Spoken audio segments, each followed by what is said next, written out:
मित्र मी राजीव तिडके।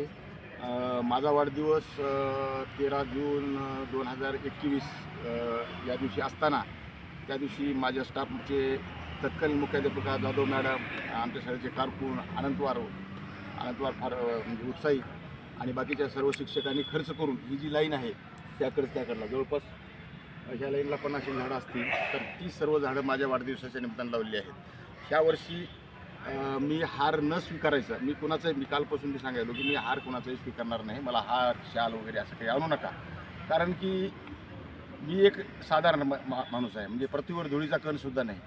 परंतु आता झाडाचं महत्त्व अत्यंत पुराणात सुद्धा सांगितलेलं आहे, किंवा रामायणामध्ये ज्यावेळेस आपण बघतो राम आणि सीता याला सगळं त्यावेळेसचे लोक सगळे म्हणतात की तुम्ही देव हो राम आणि सीताला, पण ते राम आणि सीता नाकारतात, मी देव नाही, तरी माझ्यासोबत जे जंगलात जे झाडं आहेत ते झाडं देव आहेत। तर मग ह्या झाडाचा वाढदिवस करायला माझ्या वाढदिवसाच्या ऐवजी जर ते 30 तारीख असेल आणि 30 झाडं लावलेली असतील माझ्या स्टाफनं त्यावेळेसच्या, तर हे एक आनंदाची गोष्ट आहे।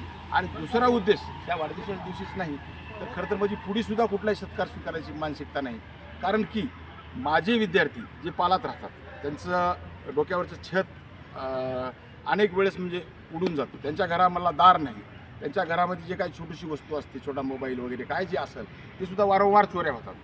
अशा अवस्थेमध्ये ते जीवन जगत आहे आणि मी एका चांगल्या घरात राहत आहे। तर हे मीच माझ्या मनाला प्रश्न विचारत आहे की बाबा हे कुठेतरी चुकत आहे, त्यासाठी काय करता येईल। खरं तर मी माझ्या विद्यार्थ्यासाठी 10 लाख रुपये मी खर्चायला तयार आहे, परंतु कुठं खर्चावं, कसे खर्चावेत हे मला थोडंसं अजून माझी त्याची म्हणजे विचाराची बैठक पक्की होत नाही। कारण मी जर त्यांच्या हातात दिलो ते 10 लाख रुपये ते सहज खर्चून टाकतील, चोरी होईल, काही होऊ शकतं, परंतु त्यांना हक्काची जागा मिळणार नाही। हक्काची जागा मिळण्यासाठी शासनाच्या अनेक उपाययोजना आहेत, परंतु ते कुठल्याच निकषात बसत नाहीत, कारण त्यांना ते कुठं जात नाहीत, त्यांच्यापाशी 5 रुपये राहत नाहीत, ते स्वतःच्या समूहाला सोडून राहत नाहीत। म्हणजे फारच बिकट परिस्थिती आहे, एक आत्मचिंतनाचा विषय आहे। त्यासाठी मी